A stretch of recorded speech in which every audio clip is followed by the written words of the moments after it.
بسم اللہ الرحمن الرحیم۔ اللہ کے پاک نام سے جو زمین و آسمان کا مالک و خالق ہے۔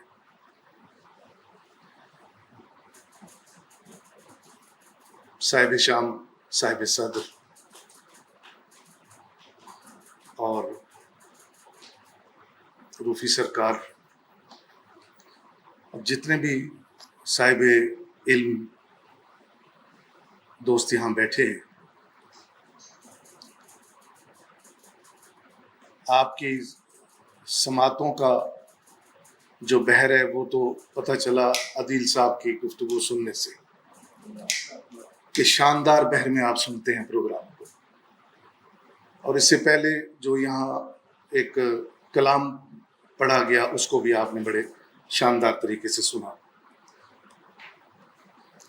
شیراز صاحب، بات کرنے کا لطف بھی وہی آتا ہے جہاں صاحب سماعت لوگ بیٹھے، اور یہ بات میں نے خود سے نہیں کی، یہ میں پاکستان کے عالمی سطح کے بانے تانے جانے والی راؤ وحید اسد صاحب تشریف لائے، دوست عزیز، ایک شخصیت کے الفاظ بول رہا ہوں۔ یہ اسد جعفری صاحب پاکستان کا بہت بڑا نام ہے۔ ہم میلسی میں ایک مشاعرے میں گئے، اتفاق سے وہاں کوئی ایک میلسی میں بڑی ایک فوت کی ہو گئی اس دن، تو جو صاحب تقریب تھے جنہوں نے پروگرام سجایا وہ کچھ زیادہ افراد جمع نہ کر پائے، ادھر شخصیت بڑی تھی، تو جو بڑے لوگ ہوتے ہیں وہ ان شکموں میں شکایتوں میں نہیں پڑتے کہ صاحب کرسیاں خالی پڑی ہیں، میں نے بات کس سے کرنی ہے، میں نے سنانا کس کو ہے۔ انہوں نے وہاں ایک لائن کہی اور وہ بڑی قیمتی بات تھی۔ انہوں نے کہا، آپ کیا سمجھتے ہیں کہ کرسیاں بھر دینے سے کوئی مشاعرہ، کوئی تقریب، کوئی پروگرام کامیاب ہوتا ہے؟ افراد کی تعداد گننے کی بجائے یہ گنا کرو کہ اس میں صاحب سماعت کتنے ہیں۔ اس محفل میں اس کرسی سے اس آخری کرسی تک باشمول وحید اسد کے صاحب سماعت، پروگرام سجانے والے، پروگرام میں بیٹھ کے لطف لینے والے لوگ میں نے ابھی دیکھے، اور یہ ایک علیحدہ قبیل ہے۔ یہ ادب کے راہ گزاروں میں، یہ ادب کے سرابوں میں، یہ خاک جو ہے ادب کی خاک، یہ جھاڑو سے نہیں سمیٹتے یہ لوگ، یہ اپنی پلکوں سے اس خاک کو اٹھاتے ہیں۔ اس کی وجہ راؤ صاحب، اس کی وجہ یہ ادب شناس لوگ ہیں، یہ لفظ کی عزت کرتے ہیں، یہ لکھنے والے کا احترام کرتے ہیں، پڑھنے والے کا احترام کرتے ہیں، یہی تحریر آپ کو زندہ رکھتی ہے۔ ورنہ راؤ مجھے یہ بتا دیں، کیا غالب کے زمانے کے کسی رئیس کو آپ جانتے ہیں؟ آپ حالی کے زمانے کے کسی زمیندار کو جانتے ہیں؟ جانتے ہیں تو غالب کو، جانتے ہیں تو حالی کو۔ وجہ یہ جو لفظ سے آپ کی محبت ہے، یہ جو عقیدت کا، احترام کا رشتہ ہے، اس بولنے سے اور اس سننے کے درمیان جو ایک سیکنڈ کا یہ لمحہ ہے، یہ وہ ہے جو ہاتھ سے ہاتھ بھر کا تھا فاصلہ، یہ وہ ہے، اور یہی چیز زندہ رکھتی ہے۔ تاریخ آج بھی اٹھا کر دیکھیں، میں کہا کرتا ہوں کہ کسی بھی خطے کے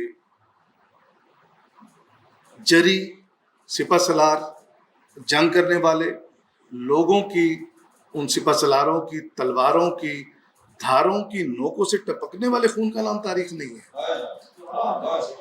تاریخ اس خطے کے ادب کا نام بھی ہے، تاریخ اس خطے میں لفظ شناس لوگوں کا نام بھی ہے۔ ورنہ آج بھی بوہڑ گیٹ بربت توسوی کے نام سے کیوں جانا جاتا ہے؟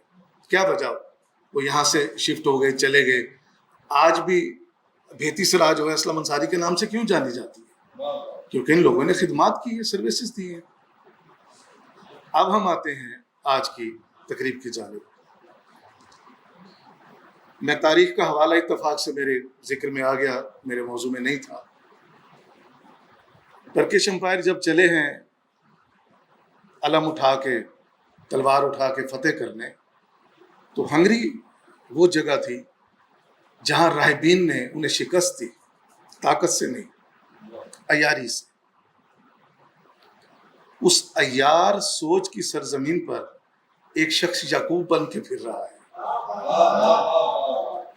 وہاں ایک شخص یعقوب بن کے پھر رہا ہے.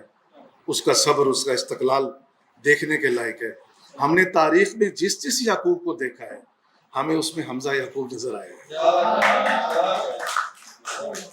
میں نے دیکھا، 1 منٹ ہوا اور میں نے کتاب کو اٹھا کے دیکھا تو میں حیران ہوں کہ کتنے ذائقے ہیں اس کتاب کے اندر.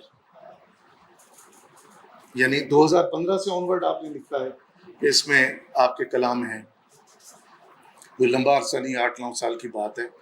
8-9 سال کے اندر آپ کی پہلی تحریر، آپ کی آخری تحریر ایک پختگی کا سفر طے کرتی ہے، دیکھنے سننے پڑھنے والے کو اپنی طرف مائل کرتی ہے. اب مجھے نہیں پتا کہ یہ 2015 سے آگے کس وقت کا یہ شعر ہے، مگر وہ ہے بڑے کمال کا. یہ یہاں میں نے ابھی پڑھا ہے، یہ ہے کہ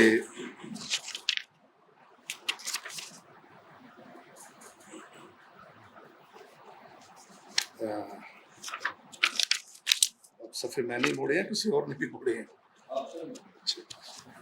اپنے ہی مڑے ہوئے صفحے نہیں سمجھ آ رہے. ہاں، کہ جس میں انہوں نے ذکر کیا ہے کہ یہ حکم جو ہے، وہ کون سا شعر تھا آپ کا؟ ہم تو سمجھے تھے کہ یہ حکم خدا کا ہے. ابھی یہ میں نے مصرع یہاں آپ کو پڑھا ہے، بڑا شاندار شعر تھا، مجھے بہت اچھا لگا کہ یہ حاکم وقت کا فیصلہ ہے، ایسا کچھ تھا. ہاں، ہے ذہن میں آپ کے؟ ہے بڑا لاجواب شعر. میں چاہوں گا کہ یہ آپ کو یہ ضرور سنائیں. ابھی میں نے اس میں دیکھا ہے.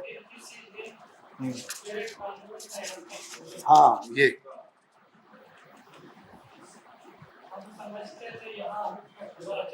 اب دیکھیے شعر، دیکھیے، ہم سمجھتے تھے کہ یہاں حکم خدا چلا. کس قدر ریاضت کی بات ہے، کوئی کتنی اہم بات ہے، معمولی بات نہیں ہے. اچھا، ان کو پتہ بھی ہے کہ یہاں حکم خدا چلتا ہے، مگر وہ جو بیچ میں ایک حائل ہے جس نے آخر مٹ جانا ہے، وہ مجبور کرتا ہے اس بات کے لیے کہ ہم سمجھتے تھے کہ یہاں حکم خدا چلتا ہے. میں آپ کے لیے دعا گو ہوں. آپ کی کتاب قابل ستائش ہے، اور جتنے اب آپ یہاں بیٹھے شاندار پروگرام سننے والے، اور روفی کے لیے خاص طور پہ بہت سی دعائیں. طارق، آپ کے لیے بڑی دعائیں، اللہ آپ کو صحت عطا کرے. اور اس طرح کی خوبصورت محافل جو ہیں وہ معاشرے کی عزت ہوتے ہیں، معاشرے کا وقار ہوتے ہیں. میرے بھائی راؤ ایسے ہی محافل سجایا کرتے ہیں اور نوجوان ٹیلنٹ کو ہمیشہ سامنے لے کر آتے ہیں. اس ایک شعر کے ساتھ جو جذبے ہیں یہاں میں نے دیکھے کہ یا الہا اس آستاں کے مکینوں کی خیر ہو، یا الہا اس آستاں کے مکینوں کی خیر ہو، ان خشکیوں پہ چلتے سفینوں کی خیر. آپ سب سلامت رہیں. روفی، آپ کا شکریہ.